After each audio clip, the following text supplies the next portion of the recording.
मसीह में प्रिय लोगों, आज मैं आपको बताना चाहता हूँ कि अभी या फिर कभी नहीं। सामान्य रूप में इश्तिहार के लिए इस शब्द का उपयोग होता है। जब कोई टेक्सटाइल कंपनी या फिर फर्नीचर शॉप जब उनका कोई डिस्काउंट सेल होता है, शायद 50% 60% ऑफर दे, उस समय वो कस्टमर को एसएमएस भेजते हैं, हम बड़ा डिस्काउंट सेल दे रहे हैं और कीमतें बहुत ही कम हैं। अगर इसे अभी नहीं खरीद सकते तो भविष्य में कभी नहीं खरीद सकते। ये तो सबसे सस्ती कीमत है या रेट है। तो कृपया इस सुनहरे अवसर का उपयोग कीजिए। यही तो इस शब्द का अर्थ है, अभी या कभी नहीं। अगर अभी नहीं खरीद सकते तो भविष्य में इसे कभी नहीं खरीद सकते। ये वाक्य इश्तिहार के लिए उपयोग किया जाता है। यही कंपनी साल में 3 या 4 बार इसी एसएमएस को भेजती है, अभी या कभी नहीं, अभी या कभी नहीं। और हम जानते हैं हाँ, अगले साल भी वो यही एसएमएस भेजेंगे। तो हम उस वाक्य की ओर ज़्यादा ध्यान नहीं देते, अभी या कभी नहीं। लेकिन कई बार जब नौकरी के लिए आवेदन करना होता है या किसी कोर्स के लिए आवेदन करना पड़ता है, जानते हैं वो डेडलाइन देते हैं, यानी आपको इस तारीख के पहले अपने आवेदन दे देने हैं।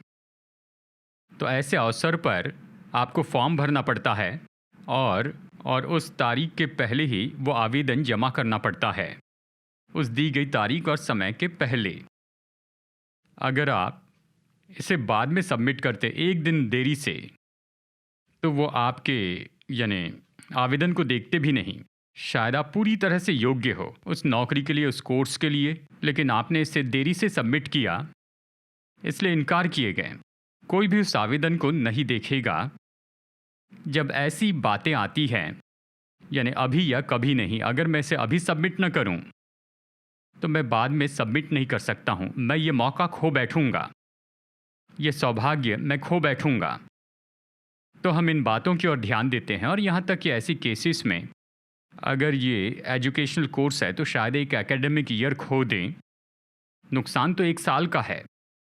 अगर ये नौकरी के बारे में है तो एक मौका खो दिया है, बस यही। ठीक है, ये नुकसान है, लेकिन ये सब कुछ नहीं है, ठीक है। ये कोई बड़ा या भारी नुकसान नहीं है। लेकिन प्रतिदिन के जीवन में कई बार हम परिस्थितियों का सामना करते हैं जहाँ हमें निर्णय लेना पड़ता है, हमें चुनाव करना पड़ता है। हमें कुछ खास समय में कुछ करने का निर्णय लेना है। अगर ऐसा करने में असफल हो तो भविष्य में हमें कभी अवसर नहीं मिल सकता है, अभी या कभी नहीं।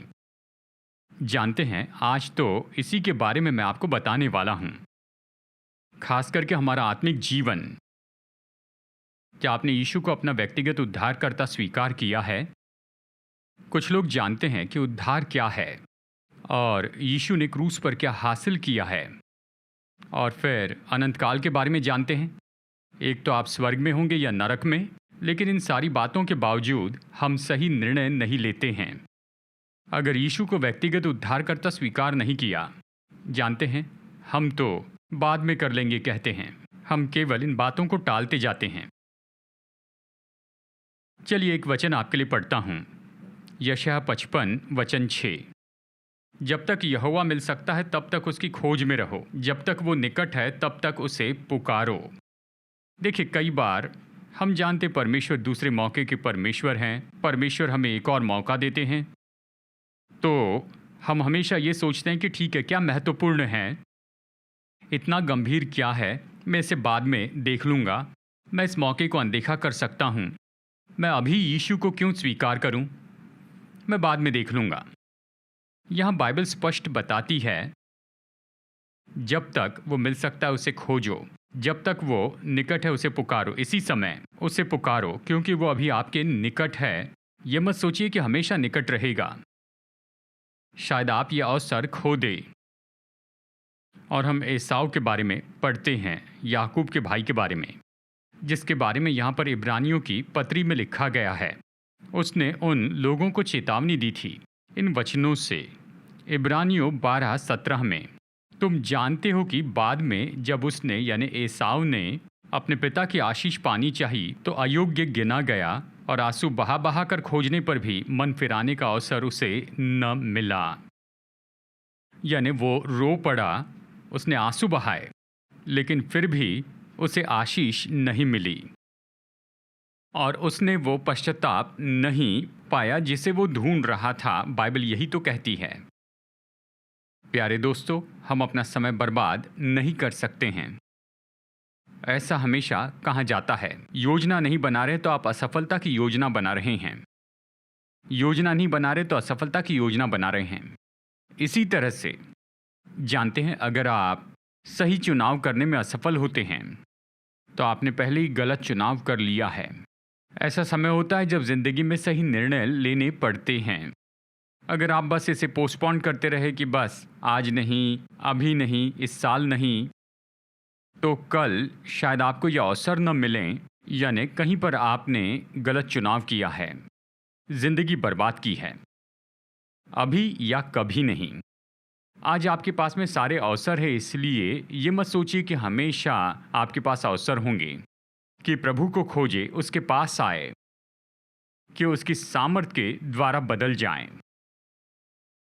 मैं आपको उन 3 घटनाओं के बारे में बताऊंगा जिसका यीशु ने सामना किया, और ये आपको बताएंगे कि कितनी गंभीर बात है कि परमेश्वर के दिए हुए अवसर का उपयोग न करें। ये इस बात के महत्व पर जोर देंगे कि परमेश्वर ने दिए अवसर का उपयोग करना है। पहला चरित्र है अंधा बर्तिमाई। देखिए, हम उसके बारे में पढ़ते हैं लूका अध्याय 18 में, और वो तो बिल्कुल शुरू से ही वो तो अंधा था उन दिनों में, और ब्रेल लिपि और ये सब कुछ नहीं थी, और सरकार के पास कोई स्पेशल कोटा नहीं था कि ऐसे लोगों को नौकरी दे सकें। उनके लिए एक ही व्यवसाय था कि वो बस भीख मांगे। केवल भिखारी ही नहीं, लेकिन लंगड़े लोग, बहुत से लोग जो शारीरिक रूप में अपाहिज थे, उन्हें भीख मांगना पड़ता था। उन्हें निर्दयी लोगों की दया पर आधारित रहना पड़ता। अगर कोई दान दे तो वो जीवित रहेंगे, अगर नहीं देंगे तो बस भूखे रहना है। ये व्यक्ति दुख में था। और देखिए, उस दिन वो कुछ शोर सुन सका कि लोग समूह में आ रहे हैं। वो उसे सुन सका, कंपन महसूस कर सका। हालांकि वो अंधा था, लेकिन दूसरे ज्ञानेंद्रिय तत्पर थे, तो वो कुछ महसूस कर पाया। उसने पूछा कि क्या है, क्या हो रहा है। उन्होंने कहा, यीशु नासरी आ रहे हैं। देखिए, मैं चाहता हूं कि आप इस पूरी बात के संदर्भ को समझिए। यीशु यरूशलेम में आए। यरूशलेम में यीशु की अंतिम यात्रा।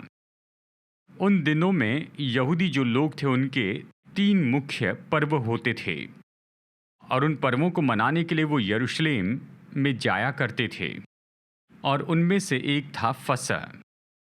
और यीशु भी जाकर उस फसह के पर्व में सहभागी होना चाहते थे, तो वो जा रहे थे। सामान्य रूप में जब भी वो यरूशलेम में जाते हैं या वो ऐसे पर्व में सहभागी होने के लिए जाते हैं, तो ऐसे रब्बियों के साथ में बड़ी भीड़ जाया करती थी।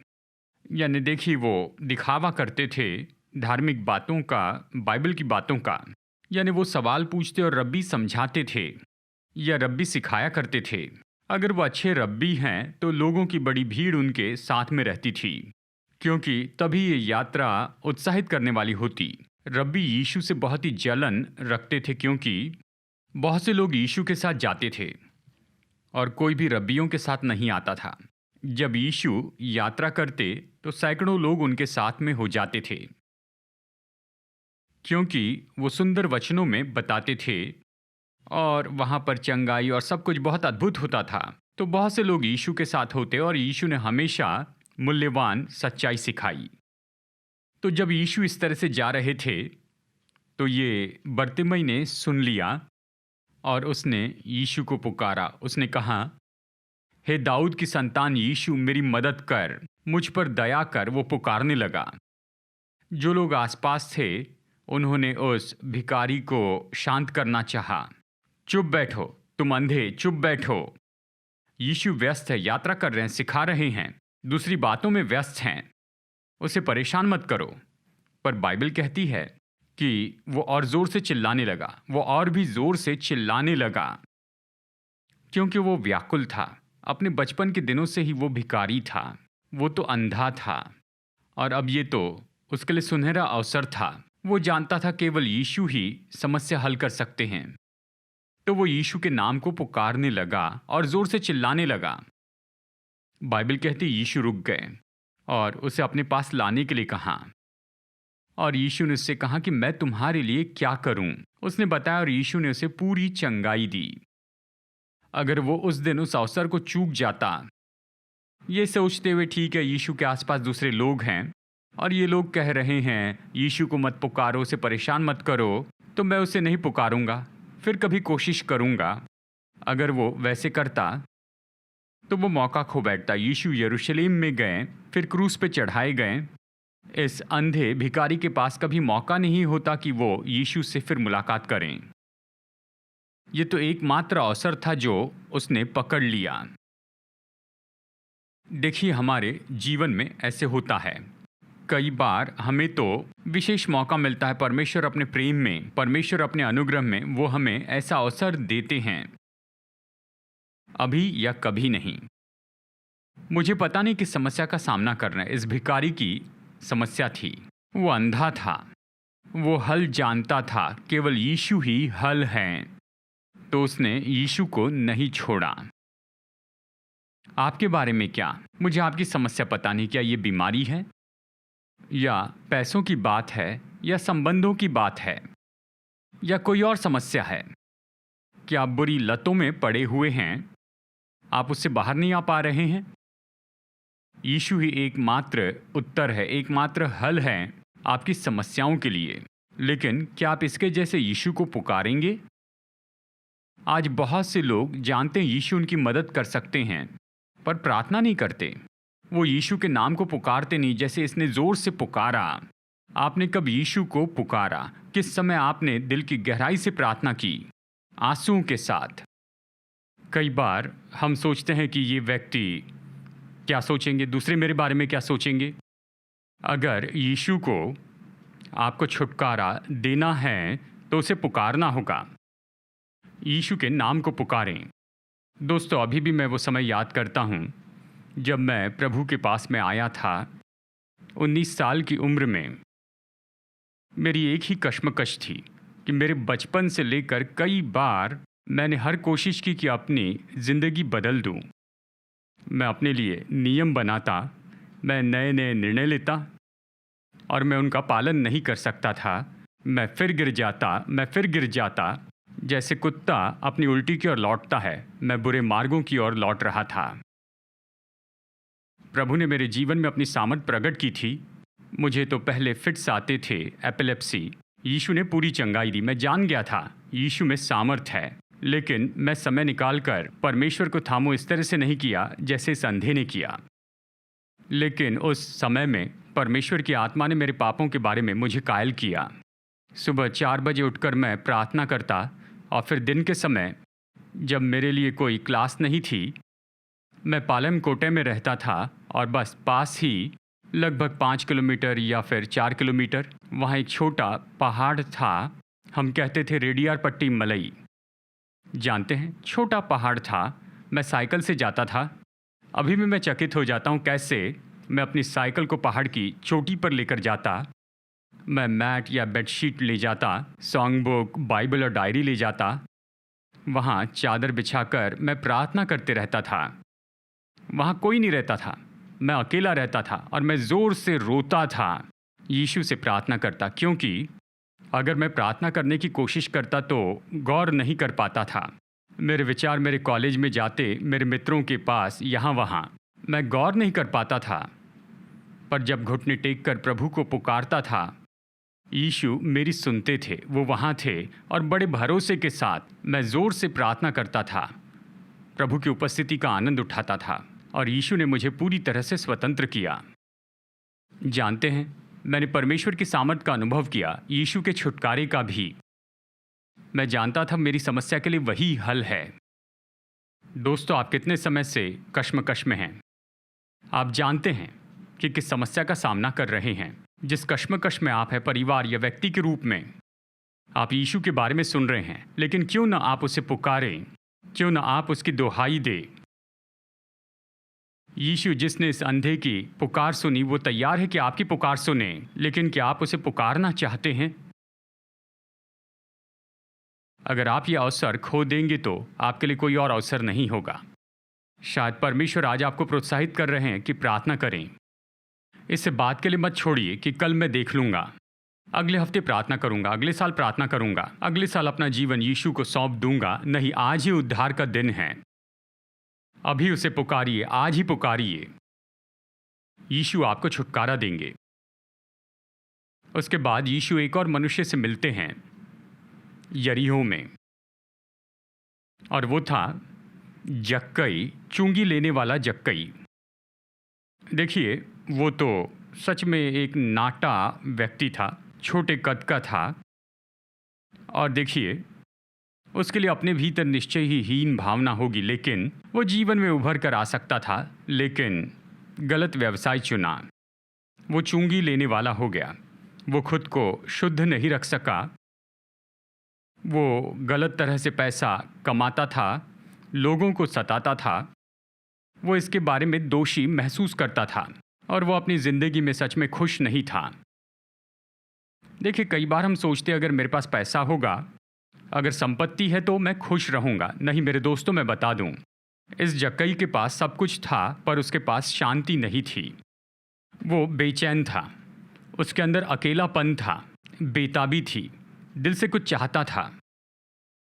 तो उसने यीशु के बारे में सुना। उसने सुना कि यीशु आ रहे हैं, क्योंकि यीशु तो यरूशलेम जा रहे थे, उसे यरीहो में से होकर जाना पड़ा। जब जक्कई ने ये सुना तो उसके बारे में पूछताछ की कि वो किस मार्ग से जाएंगे, और वो वहाँ पर गया और गूलर के पेड़ पर चढ़ा और यीशु का इंतज़ार करने लगा। वो यीशु को देखना चाहता था, उसके बारे में सुना, पर अब उसे देखना चाहता था। जानते हैं, यीशु के आसपास लोग थे, इसलिए वो आसानी से उसे नहीं देख पाया, इसलिए पेड़ पर चढ़ गया। वो ये सोच सकता था, ठीक है, मैं यीशु को नहीं देख सकता, ये मेरे लिए सुलभ नहीं है, तो फिर कभी कोशिश करूँगा। अगर उस दिन वो अवसर खो बैठता तो वो शायद यीशु से कभी नहीं मिल पाता, और उसकी ज़िंदगी नहीं बदलती, और हम वचनों में उसकी गवाही नहीं देख सकते थे। और देखिए, उस दिन कितना सुंदर बदलाव हुआ था, केवल इसीलिए कि उसने ये निर्णय लिया कि वो यीशु को देखेगा। उसने यीशु के बारे में सुना, अब उसे देखना चाहता था, इसलिए उसने कदम बढ़ाया, और यीशु वहाँ पर आए, उससे बात की, और उसका नाम लेकर कहा, जक्कई नीचे आ, मुझे तेरे घर में रहना ज़रूरी है। प्यारे दोस्तों, यीशु आपको और मुझे नाम से जानते हैं। वो आपका नाम लेकर पुकारना चाहते हैं। वो आपकी कश्मकश जानते हैं कि कैसे आप दिल में बेचैन हैं, कैसे आपके परिवार में कोई शांति नहीं। यीशु सब कुछ जानते हैं, लेकिन क्या आप इसके लिए कदम उठाएंगे? तो जब यीशु वहाँ पर जा रहे थे, यीशु ने उसे पुकारा। वो जल्दी से नीचे उतर कर आया और कहा, यानी लोग बात करने लग गए थे। जानते हैं, यीशु कैसे इस पापी के घर में जा सकते हैं, कैसे उसके घर में जा सकते हैं। जानते हैं, जब उसने यीशु की उपस्थिति को महसूस किया, जक्कई ने, वो वहाँ पर फ़र्क महसूस कर पाया। इतने दिनों से मैं धनी तो था, लेकिन खुश नहीं था, लेकिन अब यीशु की उपस्थिति में आनंद की भरपूरी है। उसने कहा, प्रभु, मैं अपनी आधी संपत्ति कंगालों को देना चाहता हूँ, और फिर जिसे भी मैंने धोखा देकर लिया है उसे 4 गुना लौटाऊंगा। मैं यही करना चाहता हूँ, क्योंकि मैं शुद्ध जीवन जीना चाहता हूँ। यीशु बहुत खुश हुए। उसने कहा, हाँ, आज उद्धार इस घर में आया है। यीशु ने ये शाश्वती दी कि आज, अगर उस दिन नहीं होता तो फिर ये नहीं होना था। आज का दिन ही उद्धार का दिन है। मेरे प्यारे दोस्तों, कितने साल से आप उद्धार को टालते जा रहे हैं। पश्चाताप को भी परमेश्वर का आत्मा आपको याद दिलाता है, कायल करता है। परमेश्वर के लोग आपसे विनती करते हैं, आपके माता पिता विनती करते हैं, पर आपने दिल को कठोर किया है। आप हमेशा कहते, बाद में कर लूँगा, कल कर लूँगा, बाद में इसे कर लूँगा। इस तरह से टालते जाना बहुत खतरनाक है। एक ठंड सर्दी की शाम के समय एक चील आसमान में उड़ रही थी, नायगरा की नदी के ऊपर। यानी नदी है और फिर वो झरना बन जाता है, उस नदी में बर्फ का एक बड़ा टुकड़ा तैर रहा था। वो नदी के पानी के बहाव में बह रहा था, बर्फ का बड़ा टुकड़ा, और एक जमा हुआ मेमना उस पर था। वो उस बर्फ में फंस गया था और वो वहीं पर था, और ये चील ऊपर से उसे देख पा रही थी और वो नीचे आई और वहाँ पर उतर गई उस बर्फ के टुकड़े पर और उस मेमने को खाने लगी। और जैसे वो उस बर्फ पर उतरी तो उसके पंजे उस बर्फ में फंस गए और ये थोड़ा और जमकर उसमें फंसने लगे। वो उस मेमने का मांस खा रही थी और जब भी महसूस हुआ क्या मैं फंस गई इस बर्फ में, तो तुरंत अपने पंख फैलाती थी, इतने बड़े और सामर्थी पंख, और मानो वो खुद से ये कहती थी कि ये बड़े 2 पंख मैं जहाँ चाहूँ मुझे ले जा सकते हैं, मुझे इस बर्फ से डरने की ज़रूरत नहीं। और धीरे धीरे उसने मेमने का आनंद उठाया और ये बर्फ का टुकड़ा लगभग उस जगह पर पहुंचा जहां पर नायगरा फॉल्स से गिरने वाला था। वो उस जगह पर पहुंच चुका था। अब समय था कि ये जो चील है ये उड़ जाए। उस समय चील ने उड़ने की कोशिश की और वो पूरी तरह से चकित हो गई कि उसके पंजे फंस चुके हैं और ये बर्फ का जो टुकड़ा था वो तो शुरू से और भी ज़्यादा बड़ा हो गया था, तो ये चील उड़ नहीं पाई, वो फंस चुकी थी। तो ये बर्फ का टुकड़ा और मेमने के बाकी पीसेस और ये चील भी, वो सब उस फॉल से नीचे गिर गए और ये चील मर गई। देखिए, उस चील को बहुत सी चेतावनी मिली जिस समय से वो बर्फ के टुकड़े पर उतर आई थी। वो जानती थी कि उसके पंजे फंस रहे हैं, वो जानती थी और ज़्यादा पानी बर्फ़ बन रहा है और झरना पास में ही है, सब वो जानती थी। लेकिन वो कहती थी इसे बाद में देखेंगे, मैं मैनेज कर सकती हूँ, मैं उड़ जाऊँगी। देखिए, हम में से बहुत से लोग जब परमेश्वर हमें कुछ छोड़ने के लिए कहते हैं, तो देखिए जक्कई वो गलत स्वामी की सेवा कर रहा था, पैसों की सेवा कर रहा था, लेकिन जब यीशु आए, जब यीशु ने न्योता दिया तो उसने पैसे को छोड़ दिया और यीशु के पीछे चला। अब देखिए 18 अध्याय में, पिछला अध्याय देखिए, जक्कई की कहानी लूका 19 में है। 18वें अध्याय में जवान धनी सरदार यीशु के पास आया।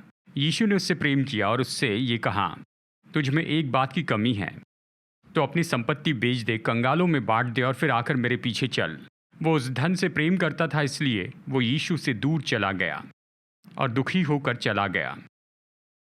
जानते हैं, वो बलिदान करने को तैयार नहीं था, लेकिन जबकि जक्कई ने उस दिन आज्ञा मानी, दोनों को मौका मिला था कि वो यीशु से मुलाकात करें, कि यीशु से निर्देश पाए, लेकिन एक आज्ञा मानने को तैयार था और दूसरा नहीं था।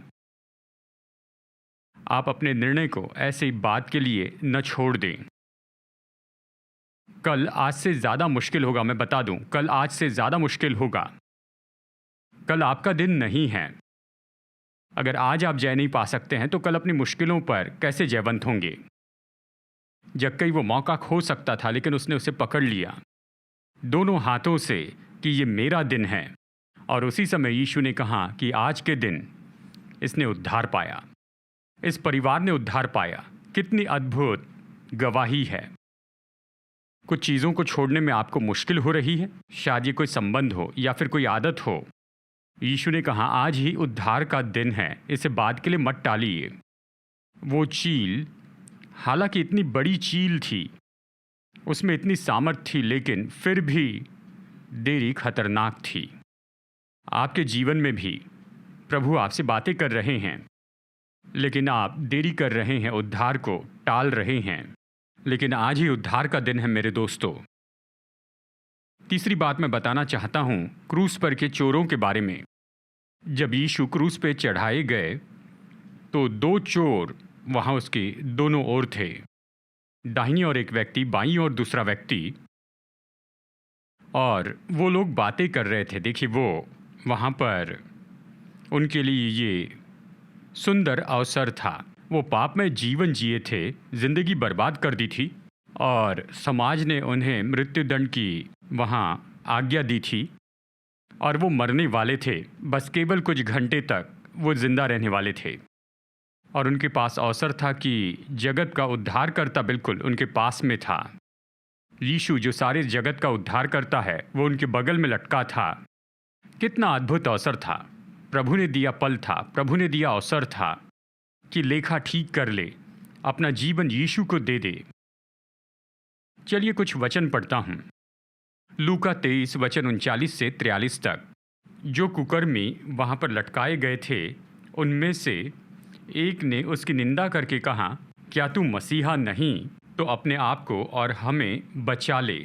इस पर दूसरे ने उसे डांट कर कहा, क्या तू परमेश्वर से भी नहीं डरता? तू भी तो वही दंड पा रहा है और हम तो न्यायानुसार दंड पा रहे हैं, क्योंकि हम अपने कामों का ठीक फल पा रहे हैं, पर इसने कोई अनुचित काम नहीं किया। तब उसने कहा, हे यीशु, जब तू अपने राज्य में आए तो मेरी सुधि लेना। और यीशु ने उससे कहा, मैं तुझसे सच कहता हूँ कि आज ही तू मेरे साथ स्वर्गलोक में होगा। सच में ये कितनी महिमामय प्रतिज्ञा है। जानते हैं, ये चोर जो दाहिनी ओर था उसने दूसरे को डांटा जो यीशु का मजाक उड़ा रहा था, और उसने कहा, यीशु मुझे स्मरण रखना। हालांकि वो पाप में जीवन जिया था, पर कहीं तो भी मसीहा के बारे में सुना था, और जब उसे परमेश्वर के द्वारा दिया गया यह अवसर मिला तो कहा, मैंने ज़िंदगी बर्बाद कर दी है, लेकिन अब मैं यह अवसर नहीं खोऊंगा, मैं इसे पकड़ लूँगा, इसका उपयोग करूँगा। उसने यीशु से प्रार्थना की। यीशु ने वो प्रार्थना सुनी और उसका उत्तर दिया। हाँ प्यारे दोस्तों, जिस चोर ने इनकार किया उसने इनकार किया और उसे अनंत काल का दंड मिला, जबकि इस व्यक्ति को अनंत जीवन मिला। देखिए कितना बड़ा फर्क है। दोनों को एक ही अवसर मिला था, एक ने उसका उपयोग किया तो दूसरा उसे चूक गया। आपके बारे में क्या मित्रों? परमेश्वर बात कर रहे हैं और आप टाल रहे हैं। आज नहीं। मैं आपको शीर्षक फिर से याद दिलाऊं, अभी या कभी नहीं। अगर आप अपना जीवन यीशु को नहीं देंगे तो शायद आपको दूसरा अवसर न मिले कि यीशु को समर्पण कर दें। जब भी मैं हॉस्टल मिनिस्ट्रीज के लिए जाता हूं, जानते हैं कई बार ये मुझे परेशान करता था। बड़े बोझ से विद्यार्थियों को हम परमेश्वर का वचन बताते थे। वो ज़रूरत में हैं, वो सुसमाचार समझ रहे हैं, लेकिन अपना जीवन यीशु को क्यों नहीं सौंप रहे हैं? वो क्यों इस तरह से पाप में जी रहे हैं? बड़ा पीड़ादायी सवाल है जो मुझे परेशान करता है। जब भी हॉस्टल में सेवकाई के लिए मैं जाता हूं तो एक दिन ऐसी सभा के लिए जब मैं किसी हॉस्टल में गया, मैंने उन सभी को एक सफ़ेद पेपर दे दिया और मैंने उनसे कहा, विद्यार्थियों, सोचिए कि आप केवल 24 घंटे जिएंगे। 24 घंटे में एक तो आप मर जाएंगे या यीशु वापस आएंगे, दूसरा आगमन तो निश्चय ही होगा। तो अभी तुम्हारे लिए केवल 24 घंटे ही हैं। अगले 24 घंटे यानी अंतिम 24 घंटे ये समय कैसे बिताएंगे? तो उन सभी ने कुछ न कुछ लिख दिया। मैंने सारे पेपर जमा किए और उसे पढ़ा। मेरे आंखों में आंसू आ गए, क्योंकि वो सभी, उनके लिखने से मैं समझ गया वो सुसमाचार समझते हैं। वो जानते हैं पाप क्या है, वो जानते हैं कि पाप की मजदूरी क्या है, वो जानते हैं कि उद्धार क्या है और अनंत जीवन का प्रतिफल क्या है, वो सब जानते हैं। अगले 24 घंटे में हम प्रार्थना करेंगे, पापों का अंगीकार करेंगे, अपने विवेक को सही कर देंगे और हम बाइबल पढ़ेंगे, प्रार्थना करेंगे। हम यीशु से शाश्वती प्राप्त करेंगे और हम स्वर्ग में जाने के लिए तैयार हो जाएंगे। जानते हैं, जो कुछ भी वो जानते थे कि अनंत जीवन पाने के लिए क्या करना है, कि यीशु को स्वीकार करें, नहीं, उन्होंने इसे रखा है अपने जीवन के आखिरी 24 घंटों के लिए। वो आज इसे करना नहीं चाहते हैं। जब वो मरेंगे तब उसके पहले करेंगे। मेरे आंखों में आंसुओं के साथ में मैंने उनसे कहा, बाइबल कहती पहले परमेश्वर के राज्य को खोजो, जबकि तुमने इसे रखा है परमेश्वर के राज्य को अपने जीवन के अंतिम 24 घंटे के लिए। हम में से कितने तो भी लोग ऐसे हैं, हम जानते हैं उद्धार क्या है, हम जानते हैं हमारे जीवन में समस्या क्या है, पर हिम्मत हारना नहीं चाहते, अंगीकार करना नहीं चाहते, यीशु को जीवन में न्योता नहीं देना चाहते, क्योंकि हम इसे टालते रहते हैं। ठीक है, मैं बाद में करूँगा, बाद में कर लूँगा। यहाँ तक कि एक दिन की देरी भी बड़ी महंगी पड़ सकती है। आप एक भी दिन इस तरह से जी नहीं सकते। शायद आपको फिर से ऐसा कोई अवसर न मिले। चलिए मैं 2 घटना बताकर संदेश खत्म करूं, जो डीएल मूडी की जिंदगी में हुई, जो महान अमेरिकन प्रचारक थे। उनकी शिकागो शहर में मीटिंग थी। यह 1871 की बात है। 8 अक्टूबर रविवार का दिन था और वो प्रचार कर रहे थे मत्ती 27 वचन 22 से। तो फिर मैं यीशु का क्या करूं जिसे मसीहा कहते हैं? देखिए, पिलातुस ने यही तो कहा था जब यीशु उसके सामने थे। मैं यीशु के साथ क्या करूं जिसे मसीहा कहते हैं? जगत का उद्धारकर्ता यीशु उसके सामने खड़े थे, पर उसने यीशु का इनकार किया। उसने यीशु को स्वीकार नहीं किया, उसका इनकार किया। और डीएल मूडी ने उस दिन यही तो प्रचार किया। और फिर कहा, अगले हफ्ते मैं संदेश पूरा करूंगा ये यीशु क्रूस पर कैसे गए, कैसे उसने जगत के पापों को उठा लिया, और आपको और मुझे इस यीशु के साथ क्या करना चाहिए। आइए अगले हफ्ते निर्णय लेंगे। और वहीं पर संदेश खत्म कर दिया और सैंग के गीत गाने लगे। सैंग के एक सिंगर थे जो हमेशा उनके साथ क्रूसेड में आते थे। और फिर सैंके ने ये गीत गाया और उसी समय बड़ी महान शिकागो बेदारी शुरू हो गई। और उस रात शिकागो में बड़ी आग लग गई और ये मंगलवार तक जलती रही और 300 लोगों की जान चली गई और 1 लाख लोग बेघर हो गए। और मूडी सो नहीं पाए। उनका घर और चर्च तो खो दिया था, लेकिन सबसे बढ़कर मेरे शहर के 300 लोग मर गए हैं। मुझे पता नहीं कितने लोग यीशु को जीवन देना चाहते थे, लेकिन मैंने उन्हें वेदी का पुकारा नहीं दिया। मैंने उन्हें कोई अवसर नहीं दिया। मैंने सभा खत्म कर दी। उन्हें इतना समय नहीं दिया कि अपना जीवन यीशु मसीह को सौंप दे। मैं कितना दुष्ट मनुष्य हूँ। वो खुद को क्षमा नहीं कर पाए। तो उन्होंने निर्णय लिया, प्रभु अब से आगे हर दिन जब भी मैं प्रचार करूंगा, मैं लोगों को मौका दूंगा कि अपना जीवन प्रभु यीशु को सौंप दे। और कुछ लोग उस दिन बहुत गहराई से कायल हुए, अक्टूबर 8। लेकिन स्वयं प्रचारक ने कहा था कि अगले हफ्ते हम इसे देखेंगे। ठीक है, अगले हफ्ते अपना जीवन यीशु को देंगे। पर उसी रात वो मर गए। वो मर गए, यीशु के बिना ही वो मर गए। और इसलिए मेरे दोस्तों, हम इसे टाल नहीं सकते हैं। आज ही उद्धार का दिन है। हम नहीं जानते आपकी ज़िंदगी में क्या होगा, मेरी ज़िंदगी में क्या होगा। क्या आपको प्रचार करने के लिए अगले हफ्ते जीवित रहूँगा? क्या मेरे संदेश सुनने के लिए अगले हफ्ते आप जीवित रहेंगे? प्रभु ही जानते हैं। आज ही उद्धार का दिन है। हमने काफ़ी टाल दिया है, ज़िंदगी के कई साल बर्बाद कर दिए, लेकिन यीशु आपको बुला रहे हैं, आओ। यीशु तो सब कुछ छोड़ कर आए, स्वर्ग की महिमा छोड़ दी, क्योंकि उसने आपसे प्रेम किया। कोई ज़बरदस्ती नहीं थी, लेकिन उसने आपसे प्रेम किया, बेबस होने के कारण नहीं। पिता ने ये नहीं कहा कि तुम चले जाओ। यीशु आगे आए और अपना जीवन हमारे लिए दे दिया, क्योंकि उसने हमसे बहुत प्रेम रखा है, जानते हैं। और उसने ये उद्धार हमारे लिए तैयार कर रखा है। लेकिन आज यीशु का शोक क्या है? हमने उसके प्रेम का इनकार किया है।